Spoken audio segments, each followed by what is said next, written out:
to deliberate on the recent changes that have been announced in the foreign trade policy, some of the continuations that the government has given, and some of the prescriptive measures that the ministry is in the process of unveiling. So what we would request you to give us a top line view of the thinking of the government of India, particularly the Ministry of Commerce and the DGFT establishment towards the policy pronouncements and the restarting or rebooting the exports and imports activity in the foreseeable period.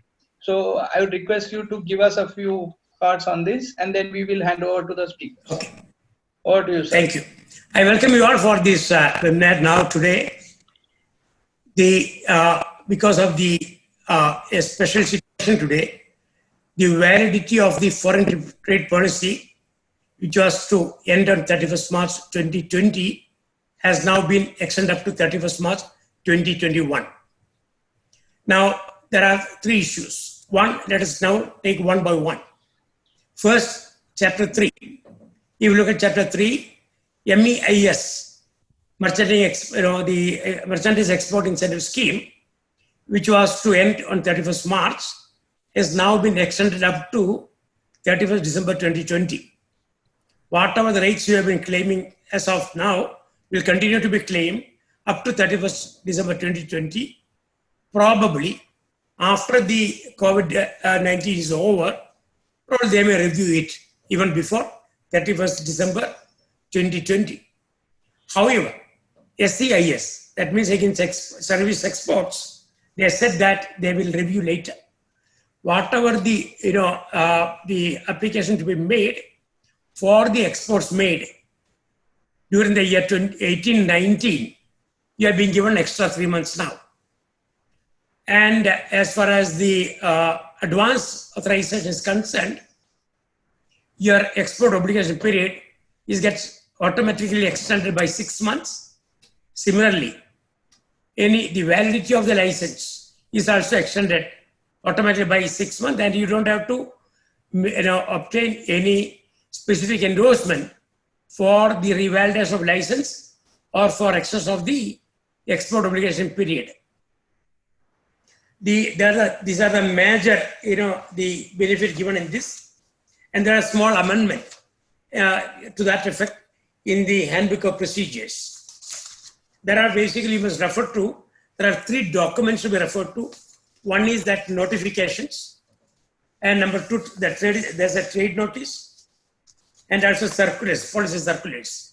So all the 3 you have to refer to, because basically there's nothing, extra in that. It's only for foreign trade policy amendment and also handbook of procedures. And as far as the export policy for the API and the pharmaceutical formulations, there are certain restrictions imposed, which is now that from SEZ, there is no restriction, but against advance authorization, there are some restrictions. You please look at that. I don't think there are any pharma export from Pune.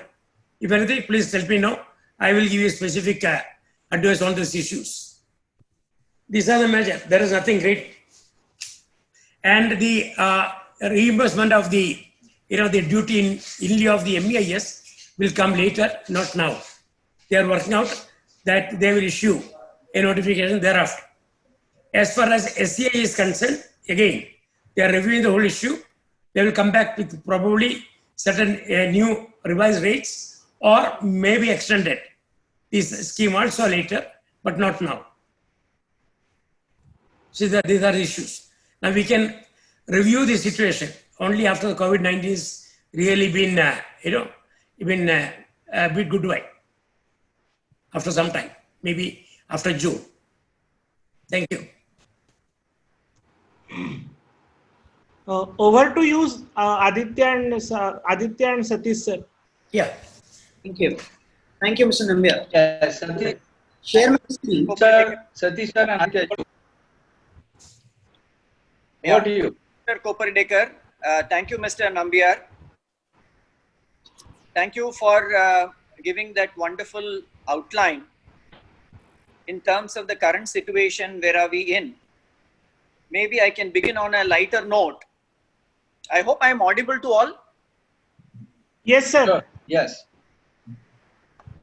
Okay, maybe I can begin on a lighter note. I'm sure Mr. Nambiar and his team, being from the Poonawalla group, will come out with some kind of a drug or a vaccine, soon to eradicate COVID-19 from the entire world. And I'm very confident. So in that sense, it's not on a lighter side, it's maybe side. And I'm sure, this great company come out with some solution. But in the meantime, Sorry. give you a bit of a backdrop in terms of where are we as a country. A few major things that have happened till date that has led us to the kind of situation that we are in today. As many of you are aware, though we are going to talk about only the foreign trade policy, yet we need to remember that India was very, very clear in terms of not wanting to go ahead with signing the RCEP, and there were specific reasons for that. That means India's foreign trade policy, you call it, or a free trade agreement, India has been very, very clear and forthright in terms of its plan of action to develop its export market and the domestic market and make it very, very competitive across the entire globe. The second news that we have been hearing is India will be the hub for manufacturing, and there will be a lot of units moving into India from various countries. It could be US, it could be Japan, it could be Korea, while many of these companies will relocate their units into India. India has again made it very, very clear in terms of its FDI policy that they want to curtail or reduce from some of its neighboring countries. That again is a very, very welcome measure. So when the Indian government is looking at various measures, we also have to keep in mind that the entire foreign trade policy has to be WTO compliant, and that's been one of the challenges. So to that extent, Indian government made a small change, making one change in terms of the MEIS getting replaced with an RODTEP. But before we could make subsequent changes came the COVID-19, and possibly that's the reason we had to really extend the entire scheme, the 5-year scheme, by maybe almost a year, in some cases 9 months, or whatever that we are going to see in the next few slides. While the country has announced, and we have seen quite a few changes when it comes to direct tax, indirect tax, the monetary and the regulatory policy, various fiscal policies, etc., we thought today we should also understand the perspective of the Ministry of Commerce in terms of making changes which will really benefit the Indian manufacturers and the Indian exporters. So what we have done today, we have divided this entire presentation into where are we today in terms of an India trade dashboard. Aditya, can you change the slide? The changes in the foreign trade policy coupled with the changes in the handbook of procedures and the strategy of India and its way forward. Next. If you really see the Indian scenario from the export market point of view, we have just compared the imports and the exports between March 19 and March 20. Typically, we call it the COVID month. And you see on your right hand side that there has been a substantial drop in 20 in terms of the exports and even in terms of the imports. This effectively means the imports have contracted. Of course, the exports have contracted, no doubt, but we are in a much better trade deficit position.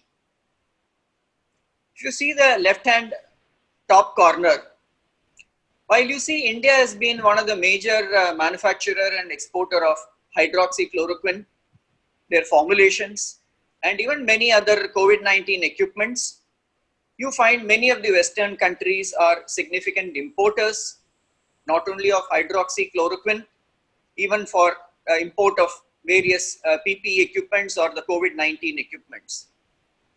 This means Indian government has decided to restrict or open up selectively as it deems fit and appropriate to develop this entire healthcare segment broadly, which includes your APIs, the formulations, the equipments and whatnot. However, one thing that we have to keep in mind that India is today certainly dependent to the extent of APIs on China. A research report says that India is dependent on China to the extent of 68% of APIs come to India from China. So keeping these trade flows in mind in terms of the global trade flows, this seems to be the broad trade dashboard as far as India is concerned. Next. So within the foreign trade policy, though we are going to discuss on the policy and the handbook, we are going to talk about the impact on advance authorization, EPCG, the impact on EOUs. We are also going to discuss on the impact on special economic zones. Though they are not technically part of the foreign trade policy, still we have covered a few points pertaining to the special economic zones and various other schemes which are there in the country today. For example, a transport marketing assistance, ROSCTL, and there are various other schemes. We are going to touch upon many of these schemes. And we are also going to talk about, at the end, a few unfinished agenda as far as the foreign trade policy is concerned. So with this opening remarks, my colleague Aditya Srinivasan now will take over and then start with the changes in the EOU scheme and then so on and so forth. Over to Aditya. Thank you so much, sir. I think Mr. Nambiar did summarize a lot of changes that have happened in the recent past and in view of COVID-19 in a very rapid manner. That was like getting a shot. So thanks for that, sir. The intention of this presentation is to cover in detail every change that has been made in the foreign trade policy or the handbook of procedures appended to the foreign trade policy, which will give you an overview of how the government has thought and how it has relaxed all the deadlines, relaxed all the conditions or restrictions attached to each of these schemes to ensure that the foreign trade is being facilitated in the process of exports, in the process of imports, and the COVID-19 outbreak does not affect it in any manner. Now I'll take you to the next slide. I'm starting with the MCCIA scheme. So I have put together this presentation in the same approach as of that of the foreign trade policy. So I'm starting the MCCIA scheme. So MCCIA scheme, for people who are not aware about the scheme, to sum it up in a few words, it is a scheme wherein any person who is exporting goods from India will get a reward in the form of a duty credit scrip, which will be equivalent to the specified percentage of the export FOB value of the goods or the amount realized for the export of such goods, whichever is less. And this duty credit scrip can be either used by that person who has got this reward for paying the customs duties on his imports, or the duty credit scrip is freely transferable to someone else who wants to use that scrip, and that is where the whole margin comes, what is the discount, etc. So this is a very broad overview of the scheme. Of course, there are a lot of conditions, time limits, etc. Now, there are four aspects that we wanted to bring it to your notice. One is, of course, the introduction of RODTEP. This is not exactly in relevance to, I would say, COVID-19. RODTEP scheme has been in the news for quite a long time, and that is going to replace the MCCIA scheme is what we've been hearing. And in fact, it would have replaced in as early as June, at least not April, if not for COVID-19. And it looks like that they will be able to implement the RODTEP scheme only by 31st December 2020. RODTEP is a remission of duties and taxes on export product scheme. Basically, MCCIA scheme is a reward which is not based on what taxes you pay on your inputs or input services. Where RODTEP is going to be a scheme where whatever tax that you pay on your imports, that is inputs or input services or capital goods, will be, which are not creditable, which is not available as credit to an exporter, will be refunded in the form of this RODTEP scheme. So the scheme framework, the mechanism in which this benefit will be granted, the rate at which each good will attract the RODTEP scheme benefit is yet to be decided. This is with respect to RODTEP scheme. Now, how that is related to COVID-19 and what changes are being made in the MEIS scheme is something which we will understand. First, MEIS scheme itself is being extended up to 30th December 2020. So, the validity of the policy and of the merchandise export from India scheme was supposed to get over on 1st March 2020. Now, because of the COVID-19 situation, it is extended up to 31st December 2020, which means all the exports you make up to 31st December 2020, if you are getting a current benefit under the MEIS scheme, it will continue up to 31st December 2020. Second, the last date for applying under this scheme for the shipping bills whose let export order date is between 1st Feb 2019 to 31st May 2019 is being extended by 3 months. See, the time limit for application under the MEIS scheme is 12 months from the LEO date. That is, if 1st February 2019 is your shipping bills LEO date. So, for those of you who are exporting goods, you will be very well the LEO date. That is where the sign that the ship is left the port. So that date, from that date, are granted 12 months. So when we calculated 12 months, it will come back to basically the next year. So 1 year's time is what you get for applying under the MEIS scheme. Now that has been extended by 15 months. That is not only for the 1st February shipping bill, that was my example. So it will be for all shipping bills whose LEO date is between 1st February to 31st May 2019. So that again is basically to give time because of the COVID-19 situation. People are not able to go to the office. They don't have the digital signatures because it's all digital now. You don't have to submit something physically. But yeah, there are a lot of difficulties in applying to this scheme. A lot of details needs to be collated. So because of unavailability of the details, if you're not able to apply under the MEIS scheme, then you will be able to apply for within an extended period of 3 months for each shipping.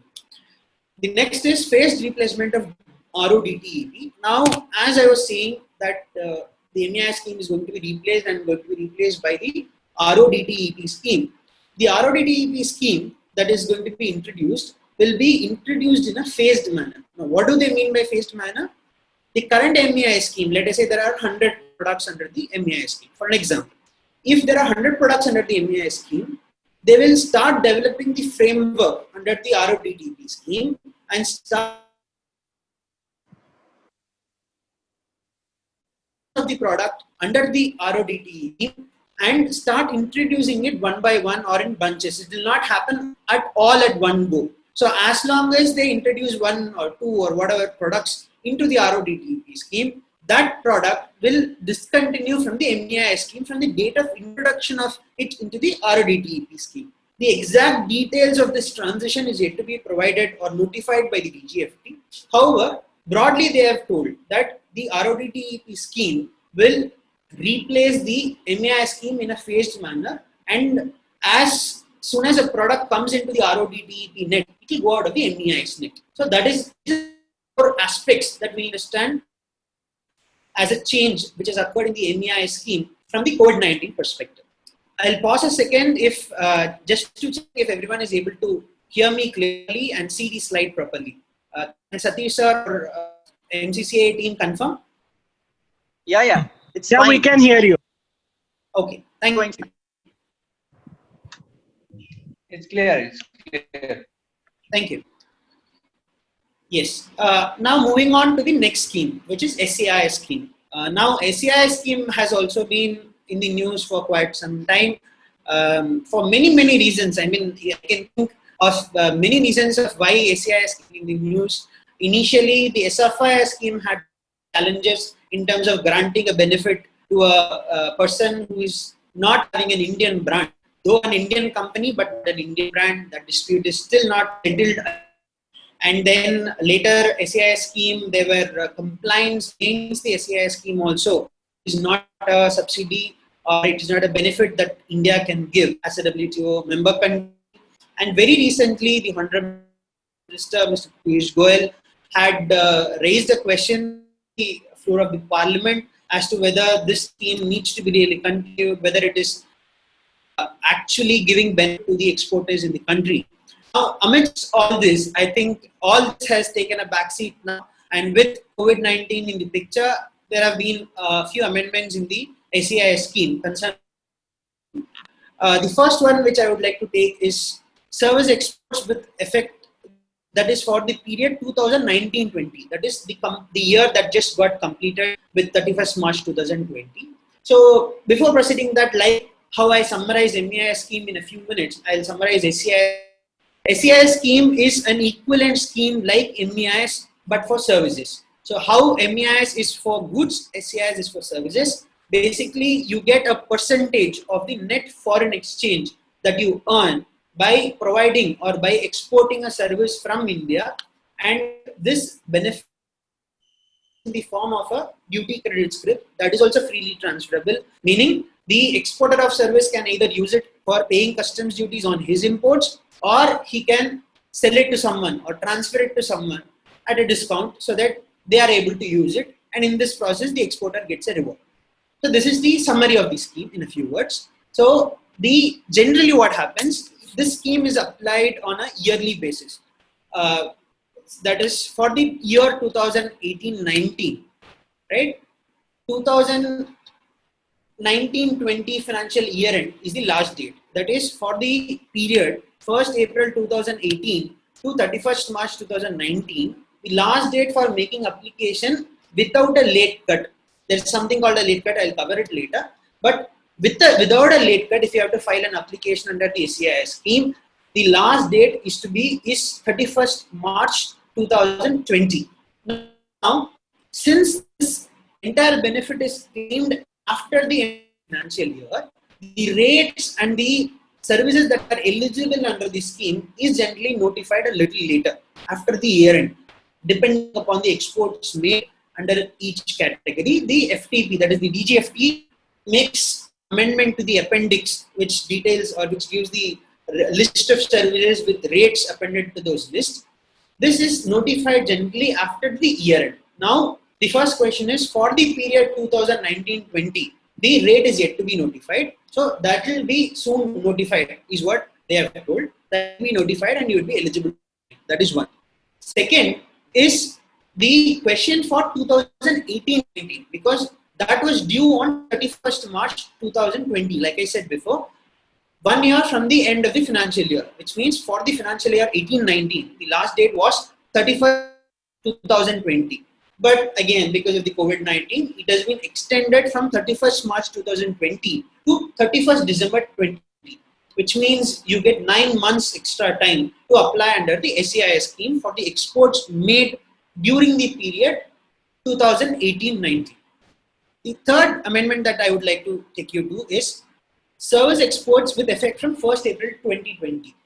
Now, like we already mentioned, the foreign trade policy as a whole, the validity of it has been extended from 1st April, that is 31st March 2020 to 31st March 2021.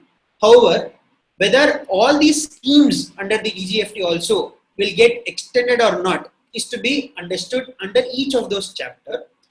Here under the SCIA scheme, they have particularly mentioned that the decision of whether to continue the schemes, this scheme, SCIA scheme, for the export of services made from 1st April 2020 or not will be considered, and the decision would be taken after this lockdown and it will be notified separately. So as of now, the applicability of SCIA scheme is only up to the exports made till March 2020.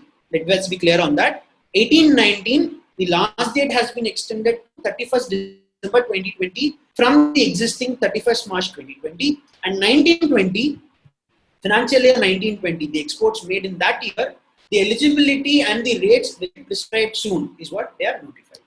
The last part of the SCIA scheme, and this is not only SCIS but also applicable equally for the MEIS scheme as well, is about late cut. Now, the concept of late cut is very simple. If you apply within the due date prescribed, like I said, for an example, for FY 18-19, the due date, the original due date was 31st March 2020. So what happens if you apply on 1st April 2020, that is after the due date? What happens then is that you get the benefit with the late cut. There is a cut prescribed for every delay that is made after the end of the due date. So 6 months, 2%, after that 5%, and then 10%. This is the late cut that is prescribed under the HBP, which means you get a benefit of 3%, right? Out of that 3%, 2% of that 3%, which means 98% of that 3% will be still eligible to you, even if you apply after the due date, that is 31st March 2019. This is what late cut deals with.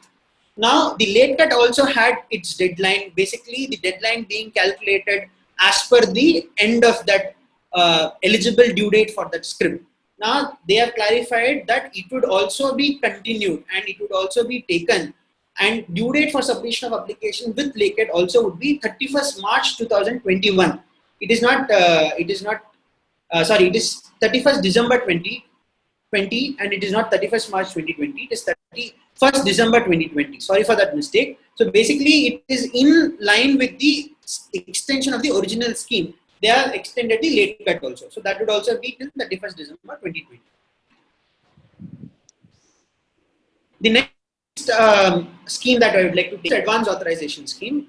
Again, advance authorization scheme is a scheme under which you import inputs without payment of customs duties. When I say customs duties, of course, it includes IGST and compensations as well, for the purpose of exports. The condition is that it should be used in manufacture of goods, and that imported input should get physically incorporated into the export product. This is the condition. A very broad outlay. The scheme is much more detailed and it has a lot of other restrictions and conditions, but this is the outlay of the scheme. Now, these are the changes that have been made in the advance authorization scheme. The first change that has been made is the IGST and compensation. Now, the customs duty component is divided into many cess and tax. Customs duties is there, social welfare surcharge is there, customs cess is there, IGST is there, compensation cess is there. Now, primarily under the advance authorization scheme, it goes without saying that the basic customs duty, the social welfare surcharge, or the customs cess, as the case may be, depending on the goods, is exempted. But the question of IGST and compensation cess has been, a matter of expectation every year. Every year on year, they have been extending this benefit under the advance authorization scheme. Basically, IGST and compensation cess are taxes that are available as credit to a manufacturer. So, it is not a cost benefit that a manufacturer gets, rather a cash flow or a working capital benefit the importer gets, and hence there have been discussions of discontinuing this exemption. However, it goes without saying that not only COVID-19, but even without COVID-19, globally the economy has not been doing that well. So they have been extending the IGST and compensation cess exemption under the advance authorization scheme till last year, and it has been extended till 31/3/2021 again. The next one is for all DFIA, including transferable DFIA, where for import is expiring between 1st of 2020 to 31st July 2020, it is automatically by a 6 months from the date of expiry. That is, if you are a DFIA license, this actually equally applies to the advance authorization holder also. You will be seeing that below. So, for a advance authorization holder or a DFIA holder, the validity for importing under this license is provided in the license itself. Now, let us say that validity for imports is expiring in the period, during the period 1st February 2020 to 30th July 2020. They are giving a deemed extension, if I were to call it that way, of 6 months from the date of expiry. So, if your license expiring on, let us say, 1st of March 2020, then automatically your license is getting this validity till March, April, May, June, July, August 2020. So till such time you don't have to worry, you can still import up to August 2020 using the same license. You don't have to go for any amendment or endorsement. That has also been clearly given in the policy, that you don't have to go to the DFT for taking any kind of endorsement or amendment in the license. The same license, the customs authorities will permit you to import goods under the advance authorization. Next is norms ratified by norms committee. So for getting an advanced license, as a lot of people in the session would know, there are many ways of getting the advanced license. One, you opt under the SION route, that is the standard input output norms is already defined for your product, and based on that you get a license. And then there are engineering products where you get a license by on net-to-net basis. There are ad hoc norms, then there are ratified norms, norms fixation happens. So these are all different procedures under the advanced authorization, with which basically norms are nothing but the government and you deciding how many import inputs you need to manufacture the export product and what import inputs you need to manufacture the export product. So based on this only your license will be granted. So what they have meant here, or what the amendment that has been carried out here, is that the norms ratified by the norms committee. So in the past, there will be importers who would have submitted to the norms committee for ratification of norms. Now, if they are expiring, then it shall be valid up to 31st March 2021 or 6 months from the date of ratification of norms, whichever is later. So if it is getting, let us say, expiring on 1st February 2021, then it is automatically extended till 31st March 2021. But if it is expiring only, let us say, in 1st April 2021, then it will be valid till 1st April 2021. That is the, I would say, amendment that has been brought upon in the norms ratification. Next one is where the validity for imports under the license. This is what I just mentioned. This validity extension for DFIA will equally hold good for advance authorization as well. Now, same kind of a relaxation has been given for satisfaction of export obligation also. So like how the imports under the advance authorization has to be made within a particular period, the exports under an advance authorization has also to be made within a particular period. That is what we call the EO fulfillment period, export obligation fulfillment period. So that the DGFT has decided that wherever the EO expiry, that is the export obligation period, ends by either between 1st February or 31st July 2020, between these dates, then automatically that expiry stands extended by 6 months from the date of such expiry. So each license holder, if your license gets expired on 1st March, then accordingly, like I said, till 1st August, you don't have to worry about export obligation. You can still keep exporting and your export obligation ends only on 1st August 2020. The next scheme is EPCG scheme. EPCG scheme is nothing but the equivalent of a advance authorization scheme for capital goods. So under the EPCG scheme, you can import capital goods, that is machinery, plant and machinery, without payment of customs duties, provided you undertake to export goods, resultant products using that capital goods. It's a very broad outlay, I would say. Now under the scheme also, like I said, for advanced license scheme, there have been discussions of discontinuing the exemption granted for IGST and compensation cess, but now it has again been extended up to 31st March 2021. Next is again like the advance authorization scheme. Under the EPCG scheme also, there is a period within which you'll have to import the capital goods under the EPCG license. That has again been extended whenever your validity of the license for the purpose of imports expire between 1st February 2020 to 31st July 2020. It stands extended by 6 months from the date of expiry of your license. So it is license dependent. If your expiry period falls between 1st Feb to 31st July, it stands extended by 6 months. Next is for EO fulfillment. Now under the EPCG scheme, there are two types of EO fulfillment which we know. One is this blockwise EO, because for each EO period is split into 2 blocks and you are supposed to satisfy 50% of the export obligation in the first block and next 50% in the next block. So both the blocks, either the first block or the second block, is what they mean. So whether it is the first block or the second block, you can satisfy, you can keep exporting as long as your expiry period, your expiry of the first block or the second block falls within 1st February to 31st July 2020. Again, that is extended by 6 months. The last one is, there is a scheme that has been in, I would say, existence still since 2015 itself. And this is this one-time coordination scheme for EPCG licenses. So there are a lot of conditions to go under this scheme. But this scheme also was supposed to be expired on 31st March 2020. Now that also stands extended up to 31st March 2021. Under this scheme, there will be continuation for submission of installation certificate or export obligation, the redemption application or blockwise EO fulfillment. But subject to a lot of conditions, the penalty would be waived under this one-time coordination scheme. So this is what they have talked about, and this also stands extended till 31st March 2021. This is as far as the EPCG scheme is concerned. Now, this is the EOU scheme. Under EOU scheme, there are 4 aspects. One is, of course, the exemption under EOU scheme. Again, the first point that we dealt with in the advance authorization scheme and the EPCG scheme. Same way, EOU also, they have been contemplating discontinuing the IGST and compensations as benefit for these EOU units. Now, that is also extended up to 31st March 2021, meaning the import of goods, that is whether it is inputs or capital goods by these EOU, EHTP and STPI scheme, STPI units will be free of IGST and compensation, say subject to other conditions, of course, up to 31st March 2021.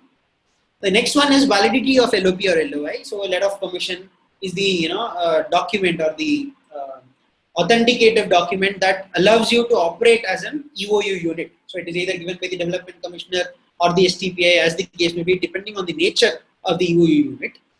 Now this LOP date, if it is expiring, if the letter of permission is expiring after 1st March 2020, it is deemed to be valid up to 31st December 2020. So again, a 9 months relaxation. You don't have to worry about the validity of the LOP that an EOU unit carries. The next is job work permission. Now this is not explicitly provided in the public notice 67 or for that matter public notice 50. Now this is stemming out of 2 things. One is the corresponding custom circular and also the policy statement that the Ministry of Commerce had given as a whole for the Ministry of Commerce, wherein they had mentioned that any procedural deadlines would be deemed to be extended and the notification would be given soon. So basis of that, we are expressing an opinion that EOU units which have a job work permission which is expiring after 1st March 2020, that also stands extended till 31st December 2020, because it is logical to say that if LOP itself is getting extended, it goes without saying even the job work permission gets extended. The next is refund of CST. So of course CST is mostly irrelevant today because of the I would say with the implementation of GST post 2017. But there are products that still suffer CST and there are industries which still operate in a majorly VAT and CST environment. For them, as an EOU unit, if they are operating, they are still eligible to claim refund of central sales tax. Now, the time limit to claim sales tax refund, central sales tax refund for the quarters ending 30th September 2019 was March 2020 and December was June 2020. Now that is all extended up to 30th September 2020. So 4 points: EOU scheme, IGST exemption, validity of LOP, job work permission, and refund of CST. Of course, in the later slides, I have covered what are the open points regarding EOU and SEZ, which still remains unanswered, where an reply or an action from DGFT is being expected, and which is highly expected by the industry players. But this is what is provided in the notifications or the public notice, as the case may be. Changes in SEZ scheme. One, of course, this is I would say there is no other way out, no choice, but the SEZ had to give this a relaxation. That is, the IT and IT's units have been given permission to work from home and to transfer necessary infrastructure from the SEZ to outside the SEZ for work from home purpose, subject to intimation to the concerned development commissioner. So this is, I think, like I said, it goes without saying that if the IT industry has to survive, they have to work from home and they have to survive, because that's one of our major backbones as far as the economic export economy is concerned, particularly export of service economy is concerned. Second is time limit for filing the QPR for the last quarter of 2019 is extended up to 30th April 20. The due date was 31st January. Now that is extended up to 30th March 20. And the next is, in case IT or ITS unit is unable to file soft text forms due by 31/3/20, they may file the same by 34/20. A mere 1 month relaxation is what they have given. These are the only circulars or announcements made by the SEZ authorities in connection with COVID-19. But I'm sure there are internal instructions that have been given, and that is there in the Ministry of Commerce press release, wherein they have mentioned that even the SEZs will grant ad hoc interim deferment of the validity of the LOP and LOI, though the SEZ authorities have still not given any notification, specific notification to our knowledge on these areas. And now we get into the, I would say, last slew of extensions they have given on various other schemes. So we'll go one by one quickly. One is the status holder scheme. It's an age-old scheme. We have been talking about discontinuing this scheme for quite a long time, but it survives. And now it is still surviving. And the status holder certificate, if it is expiring before 31st March 2020, then it is deemed to be valid till 31st March 2021 is what they are told. And then valid RCMC will not be insisted for any application made to DGFT till 30th September 2020. That is, whenever you file an application for advance authorization or EPCG, if you have a status holder certificate is one of the, RCMC, that is the EPC, Export Promotion Council certificate is one of the requirements for applying under any of the duty remission or duty promotion schemes under the foreign trade policy. Now, that will not be insisted by DGFT to give these benefits till 30th September 2020. The next is, of course, EOU units which are engaged in tea exports. They have a time limit to export the goods back. That is, whatever imported goods are there that have to be exported within a stipulated time. Unlike the normal EOUs, because normal EOUs have the I would say validity period of their imports till it is I would say coterminous with the validity of their LOP. So as long as they have an LOP, they can use or store the goods that they have imported. But for tea units, they have a timeline to export the goods back. Now, if your deadline falls between 1st March 2020 to 30th June 2020, it is extended up to 30th September 2020.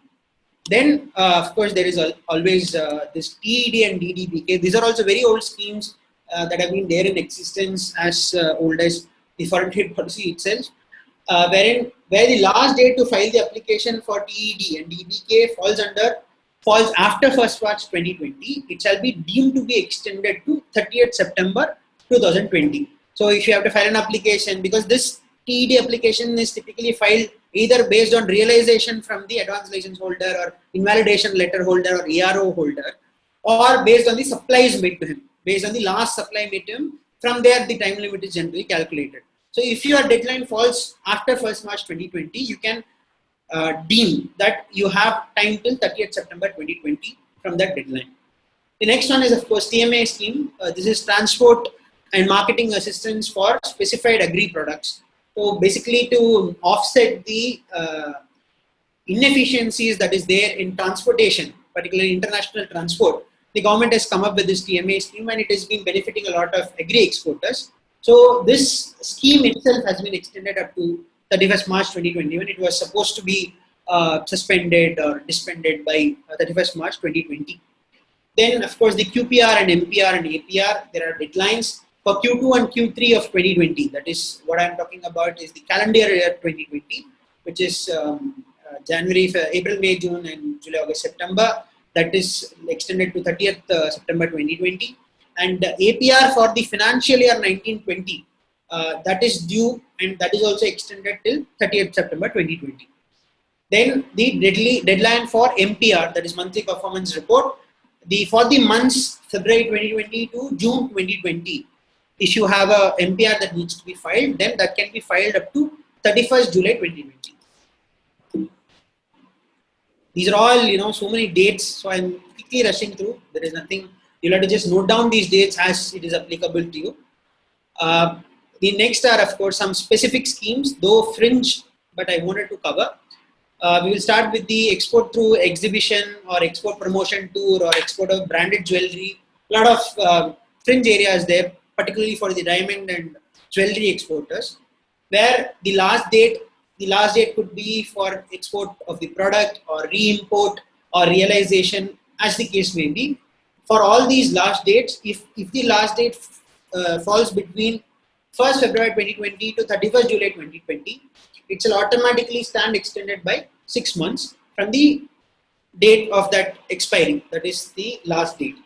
Then export again, supply by foreign buyer. This is again a special category, not used much to my knowledge, but still that is also extended by 6 months if your due date or the last date for export falls between 1st February 2020 to 31st July 2020.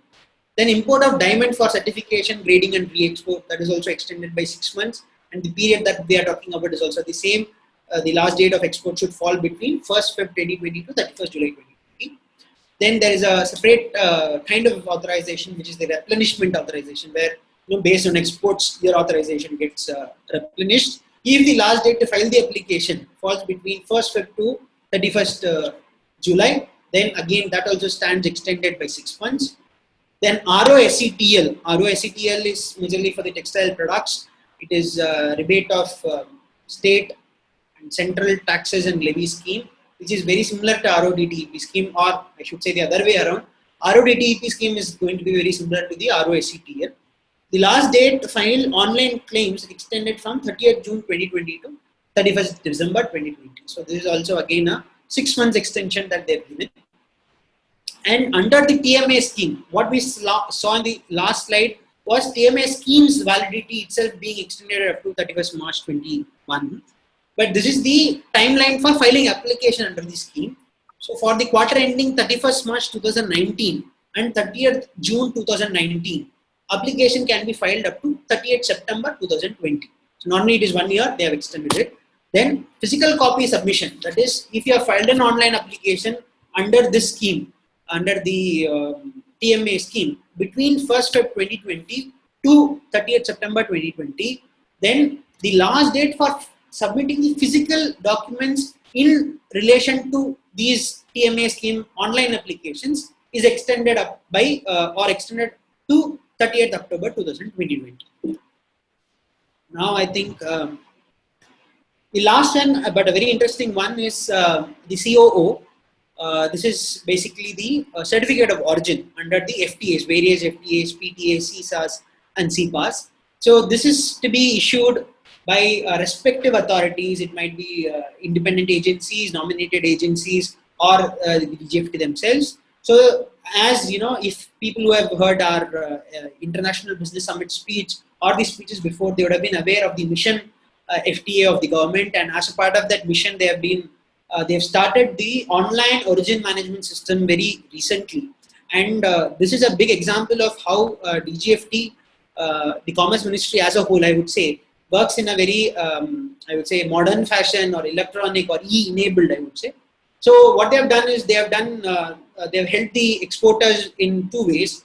One is that they have written to all trading partners, that is the countries with whom we have a trade agreement, by saying that they should accept and give benefit for the exports that come from India, though they do not have a signed COO with them. Even unsigned COO should be accepted, and that for these consignments, COO would be issued later, is what they have told. And they have told that this benefit under the FTA would be given on a provisional basis, and later, if the importer is not able to submit the COO for whatever reason that is, then at that point in time, the duty can be demanded from him, or whatever barrier is being imposed on export between the countries can be imposed on him, if not for the FTA. So this is one, that is what retrospective issue of COO is. So the government has come up with this, I would say, benefit or announcement of giving COOs on a retrospective basis. Now, the government has decided that not only that they will request the other countries to follow this, but they will also follow. Meaning, if you have to import something from other country and you are not able to get a duty benefit in India because of the COVID-19, they are not able to give you, your supplier is not able to give you the certificate of origin, then you will be granted the FTA benefit even without the COO on a provisional basis. This is one. And the other part of it is that in a very short span of time, from the implementation of the online origin system, they have added a lot of agreements. Now, initially, there are only 2 agreements. One was the India-Chile trade agreement, wherein the exports to Chile was being, the COO in relation to those agreements were being issued online. And the next was the SAFTA and SAFTA, but only for exports to Nepal. But now these agreements are fully covered. That is India-Korea CISA. You can see in the below part of the slide, it is all in abbreviations. Pardon me for that, acronyms. So one is India-Korea CISA, one is AIFTA, one is India-Japan CIPA, SAFTA, SAFTA, APTA, and India-Sri Lanka FTA. So all these agreements are now part of the online margin system, origin system, which means you will be able to get a COO online without worrying about physical submission of documents, etc. And they've also come up with a mechanism of digitally signing the COO so that the exporters are not at difficulty to submit a signed COO, even if the other country still insists for a signed COO. So they'll be giving a digital certificate. You need to have a EGFT DSC for getting this digitally signed certificate, and hard copy will be issued later wherever DSC has been signed on the online certificate. So if they give an online certificate now, later you will also get a hard copy of the certificate. This is as far as COO is concerned. Now the last part of the slide, this is more on the export strategy that the India had to come up with on the COVID-19, on the phase of COVID-19. So till now, I think we have summarized all the changes that have been made in the foreign trade policy, the SEZs, and the handbook of procedures as far as the COVID-19 is concerned. Now we are take a look at the, I would say, the way in which the Indian government handled the whole COVID-19 crisis from an import-export perspective of the pharma, or the, I would say, aligned sectors of pharma also. So I'll quickly take you through. One is they realized the issue as early as 31st Jan 2020, and they prohibited exports of all personal protection equipment, including masks, so that India does not suffer because of this prohibition or because of the COVID-19. If there is a surge in demand, the Indian exporters or the Indian manufacturers should be able to serve that demand, was the thought of the government, and hence they prohibited it. Later, I would say by 8th February 2020, they also gave a relaxation in the prohibition for surgical and disposable masks and all gloves except NBR gloves. This was basically to help the neighboring countries and other countries in the world with the surgical and disposable masks, where there was a rising demand, and also to help our exporters because they had already taken or already manufactured masks, these masks, out of forecasting much more demand than what they would normally forecast. So that was facilitated by freeing or removing the prohibition for surgical and disposable masks. By 25th February 2020, again, the surgical blades, breathing appliances used by other than medical fraternity, right? Like the firemen use breathing appliances, that was, taken out of the prohibition. The mountaineers use the breathing appliances, that was taken out. So this is all removed: gas mask, HDPE tarpaulin, and plastic tarpaulin.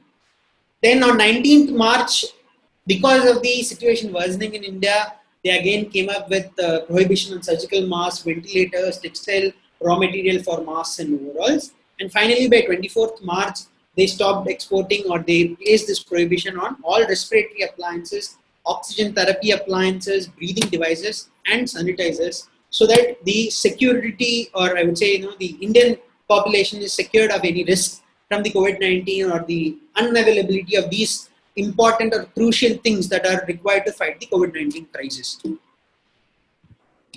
In the same way, hydroxychloroquine and other API formulation, including the paracetamol, was regulated. I think Ms. Nambia rightly mentioned about it, SEZ, EOU. Initially, it was prohibited for everyone except for SEZ, EOU, and then it was prohibited for everyone, including EOU and advanced authorization holders. Then the diagnostic kits have been restricted, and then initially certain APIs and its formulation were restricted. Then it was made free, and finally paracetamol was made free. So these are the, I would say, way or the strategy that was adopted by the Indian government from an import-export perspective on the pharma side as far as COVID-19 is concerned.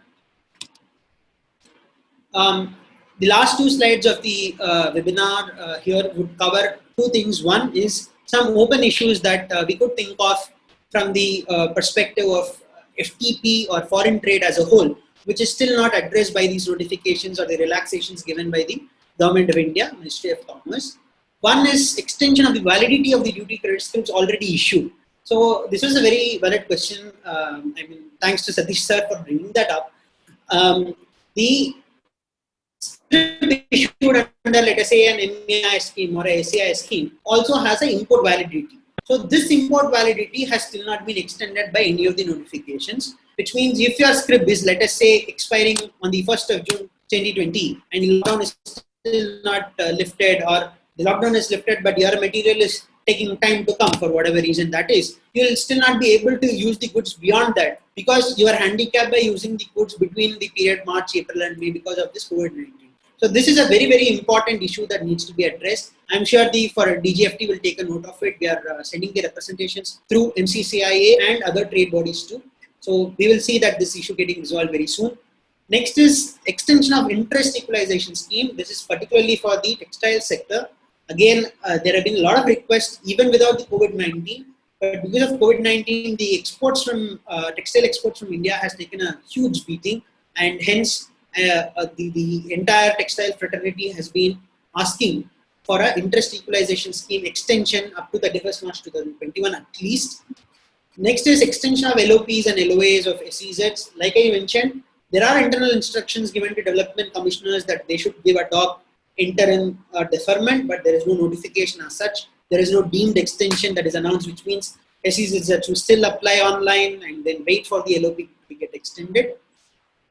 Next is inclusion of cotton yarn under MEIS or RODTEP scheme. This has been a product that has been kept out of the MEIS scheme for quite some time now. Understanding that textile industry is struggling in India and Bangladesh particularly is catching up very quickly.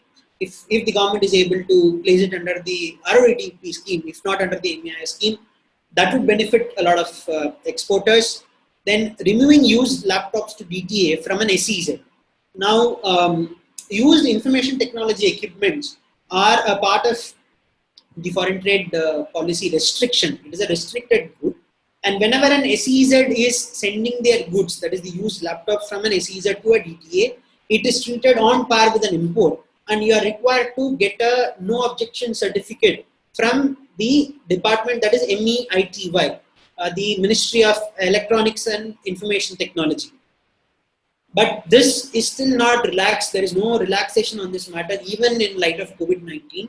So one is work from home, but even otherwise, these laptops now during this whole COVID-19 are required in many DTA units of the same organization where they want to take these laptops out. If they could be given a solution, if they are being given a way out in terms of an intimation or a post ip facto approval or a retrospective approval like the COO, that would benefit them a lot. Next is debonding of SEZs and cost of infrastructure.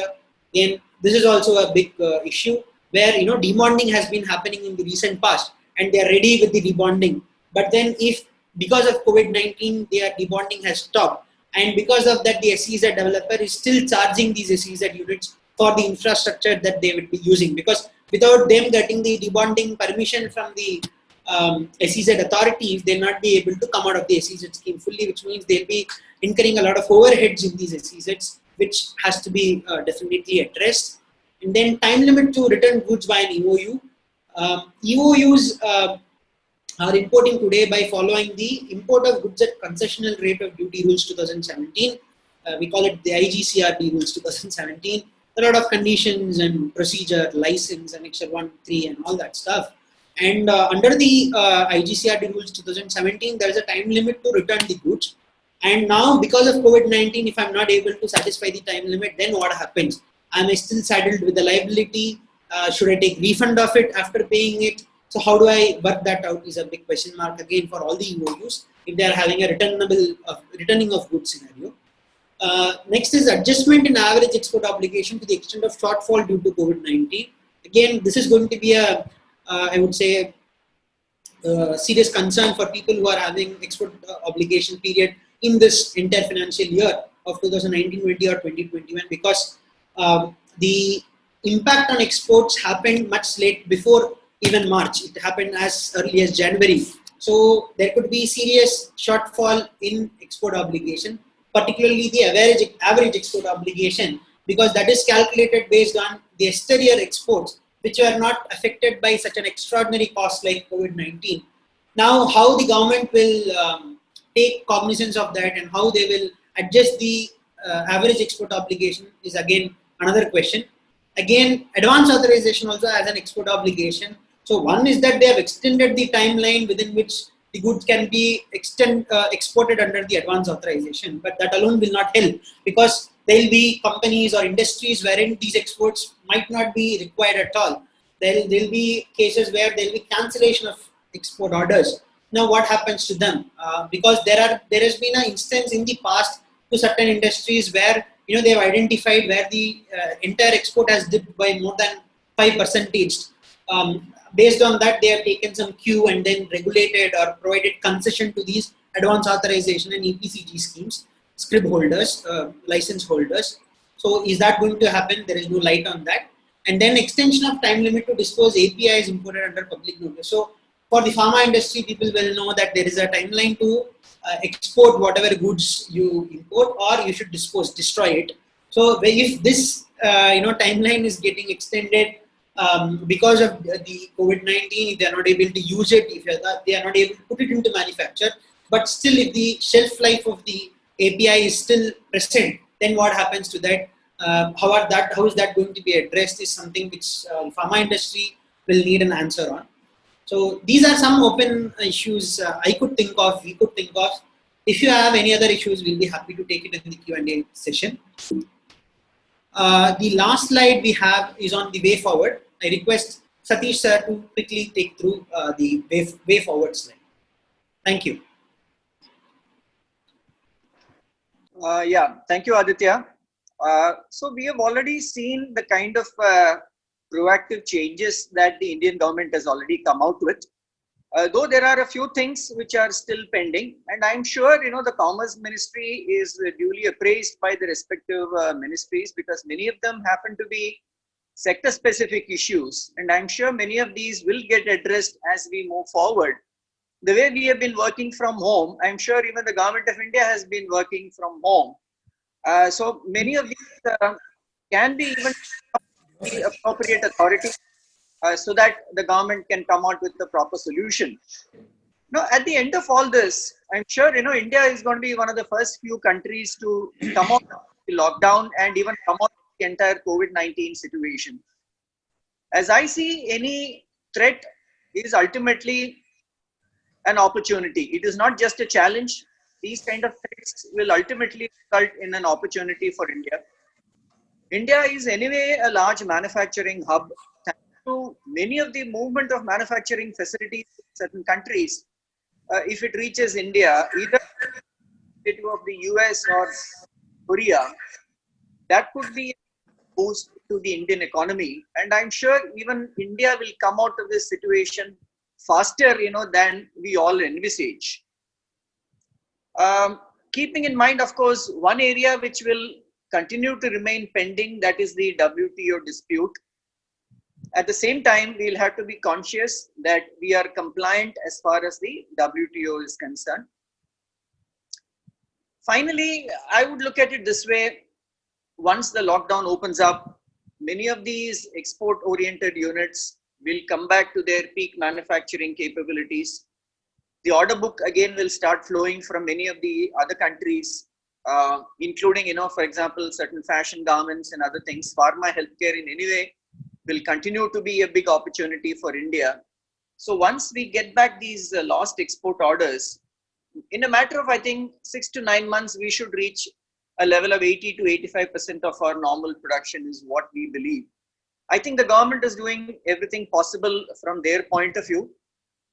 As exporters, as finance and tax professionals, we need to see whether we are doing adequate from our point of view to get the economy and our respective companies back into tracks. With this, we complete the presentation from our side. We are a team of professionals based across the country, led by quite a few senior partners and many other staff.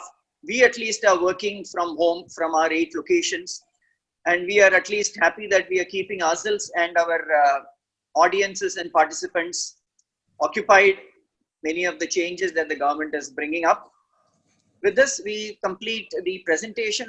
Over to Mr. Nambiar and to Mr. Popatikar to take forward.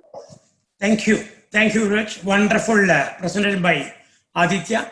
I only want to add one point to him. By ordinance dated number 21, dated 31st March, the period to begin the manufacturing activity in the SC set has been extended by to 30th June 2020. So it is not an informal and internal document. It is published in a gazette. So by virtue of that, even a unit, commencing the export operations before June 30, 2020, he shall continue to enjoy the income tax benefit under Section 10AA of Income Tax Act. That has already been gazetted. So it is a wonderful, very detailed one as before, and excellent. And Satish also done in a very good an oral view, and also the future, indicated some bright future for post COVID-19. I am sure that we will definitely come out of it. It is a temporary, setback. Definitely we will strike back with more vigor. Thank you very much. Excellent presentation. Okay, we have a few questions. Can you hear me now? Yes. Yes, Okay, please. I have a few questions. The two of you and of course, where possible, Nambiar sir can chip in here. They are available on the chat box, but fundamentally, there are questions which are relating to the validity of advance authorization. Will it be automatically extended for further 6 months? That is Yes. the first one. Yes. Yes. In my opening remark, I mentioned Yes. specific endorsement required, neither for extended validity of the license nor of the obligation period. Correct. Sure. So the other one is, what is the extension date if the goods are imported under ATA Carnet and are falling for export obligation on 30th of April? That's a specific one. If we don't have the answer right now, we can detail it later. That's not a. What was the question again, sir? Can you repeat? So the goods falling for which are imported under ATA Carnet and falling for export on till 30th April, will it also see the extension date? I'm not able to see the question. I'm just checking that question out. Under which scheme are we talking about? ATA Carnet. ATA Carnet. Okay. We'll have to check on this and come back to you then, sir. Okay, sure. So there is one percentage of export incentive under ROS CTL, which is overcoming MEIS.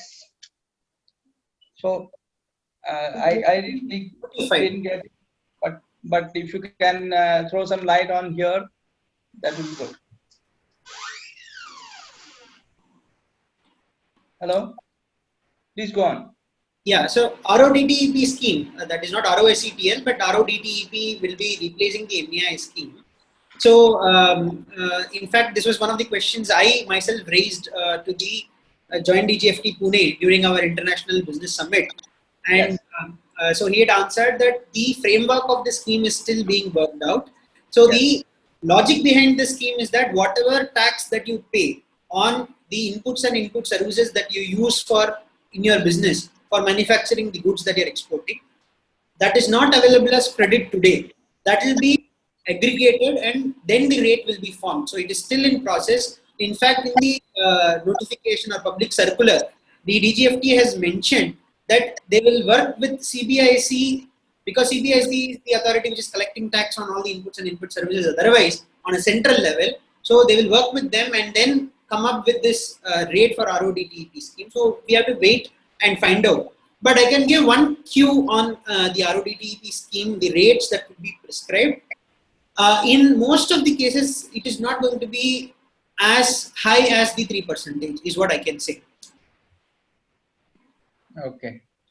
So then there is a question about what is the full eligibility criteria for MEIS? I guess you answered it in the presentation, but just in case you have any 1 or 2 liners for this. MEIS scheme. So generally under MEIS scheme, if your product is notified under the MEIS scheme, so there is an appendix in the foreign trade policy wherein the HSN wise products are listed and country wise grouping is made. So depending on where your product figures, you will be eligible. The only condition or 2 conditions that you need to satisfy is that you have to export the goods from India to outside India, and you have to receive money in foreign currency within the stipulated time under RBI rules. And you have to make an application within the time limit, of course. That is the only condition. Okay. So in terms of, there's one question on 18% GST on export of export service. So if a person is manufacturing some product and which is being exported to say a country like Australia, the fellow has to pay 18% GST, which has to be, which in turn he has to charge to his customer, and there is no credit available. It seems that is what is the question. It seems to be. Yeah. So this is more of a GST issue rather than a foreign trade policy issue. But the crux of the issue is that the place of supply of service is in India. So there is a set of rules or section under the GST law. IGST Act section 13 of the IGST Act deals with place of supply of service. So for each type of service, the government or the law decides where the service is being rendered. If the service as per the section is being rendered in India, then you'll have to charge tax on it. If the service is being rendered outside India, that is the place of supply of service is outside India, then you don't have to charge tax on that transaction. Now, what they are saying is they are doing local inspection.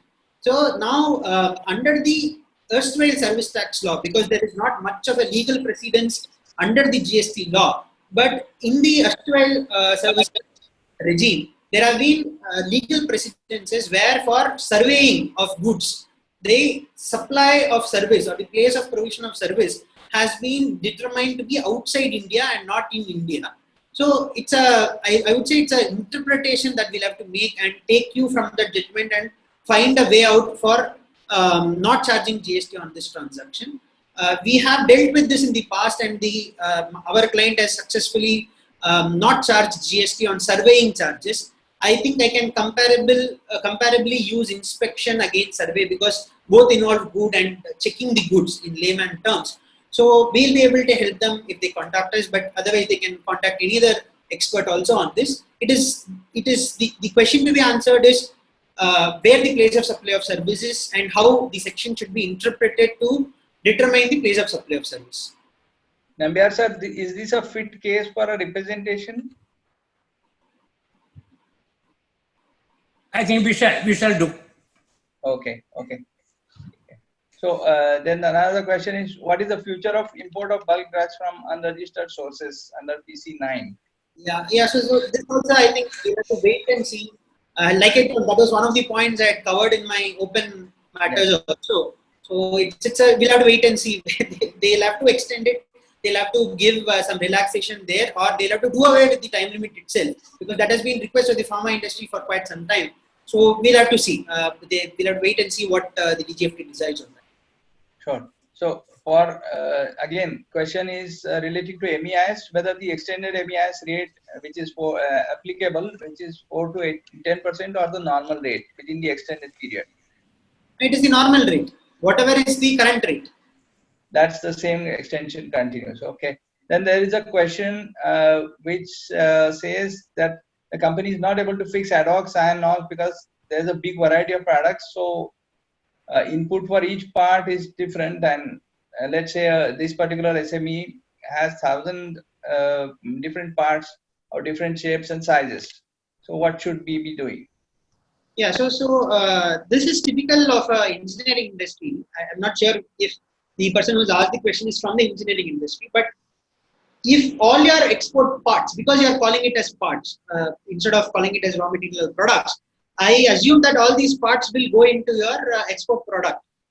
If that is the case, then you have an option to apply under the net to net norms, where if your product is falling under that category or product group that has been provided under the schedule, you can go under the net to get category, whatever 1,000 parts that you have, you can make a list of it and then mention that what export product it will go into and then go under an advanced license.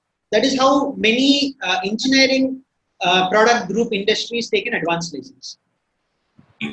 Mr. Aditya, there is a request. If you can just put up your contact details on screen or in chat, then that would be good for the people to contact you offline. I think you can contact Mr. Kopperdekar and yeah, we will share the presentation. In the presentation, I think it will be there. Okay, fine. Then there is another question. If the advanced license is valid till October 2020, will it get extended further by 6 months along with the EO period? Yeah, so it's a good question. The IGCRD rules 2017 is still not amended. So that is where I was mentioning that even the time limit to return the goods under the IGCRD rules also have to be extended or amended suitably. But I expect this amendment to happen as soon as possible. So that will ensure that you are able to import under this annexure that you get, annexure 3, that you get from your jurisdictional customs officer and import it even under the current scenario, though that forecast might pertain to the last year. So there is another question, which with the extension of export obligation for EPCG, additional average export obligation also needs to be fulfilled under extended period or not? No, so again, a very good question, I would say. So this average export obligation in the past, wherever they have granted an extension, it is always that you'll have to fulfill the additional average export obligation also. But that is why I have covered in my open issue that how that will be treated, how that discount for this COVID-19 period will be provided, or clarification to this is expected from the DGFT. Okay. So another one, removal of used laptops by EOU to DTA unit, extension of IGCRD license in the previous year to be allowed to import in the new financial year. These are the two ones. Correct. So I agree that these two are open issues. And the removal of laptop is something which I said similar to an SEZ. They also have the same issue. So that has to be addressed.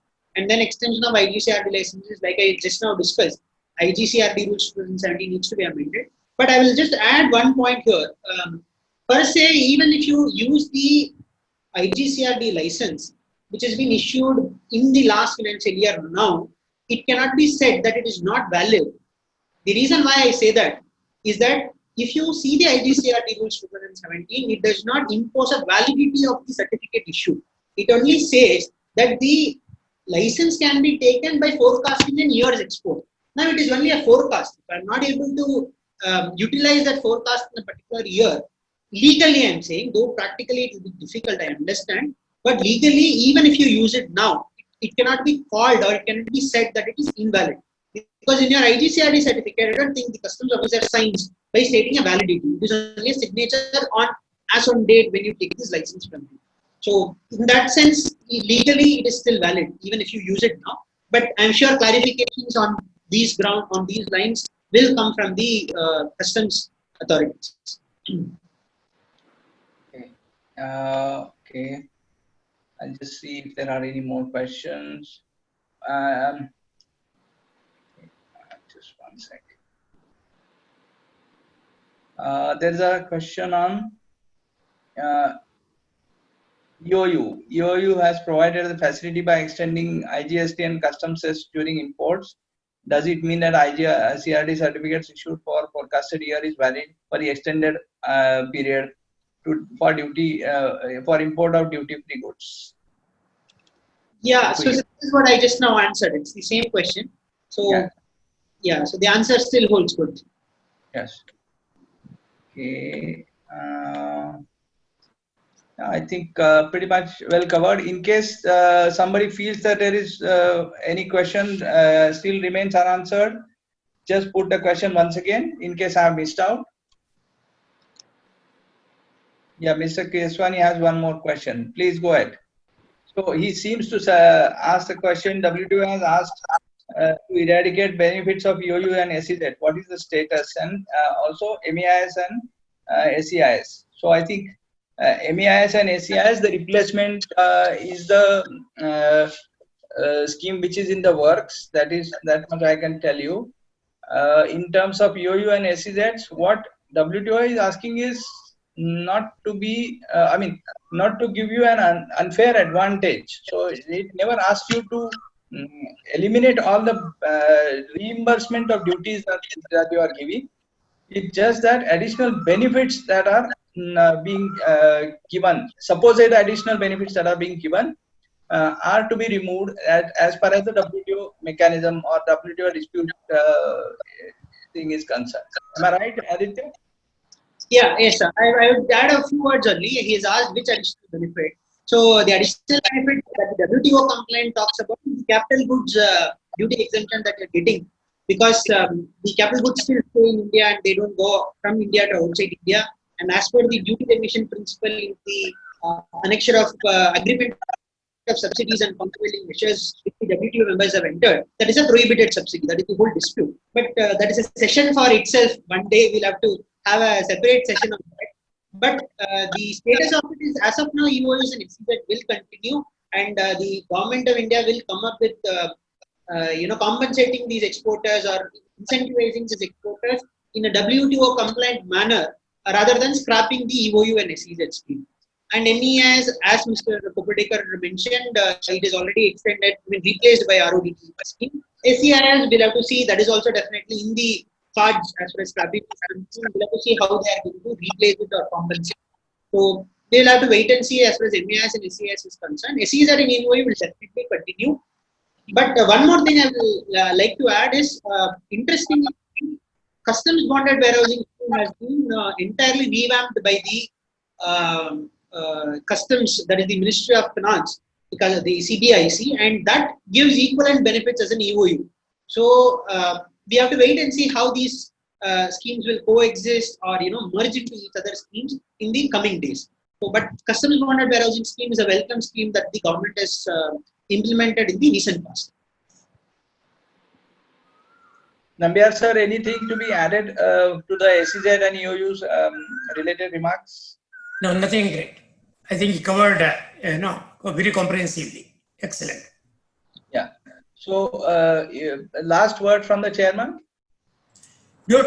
Thank you very much for joining. And I think I must congratulate Aditya doing an excellent job, and Satish for the very good opening, and also giving an insight into the entire, the scenario. And participants, very, very effective, very active. And all of them, I think almost 57, the questions have been asked, and wonderful. Excellent. Thank you. Thank you so much, sir.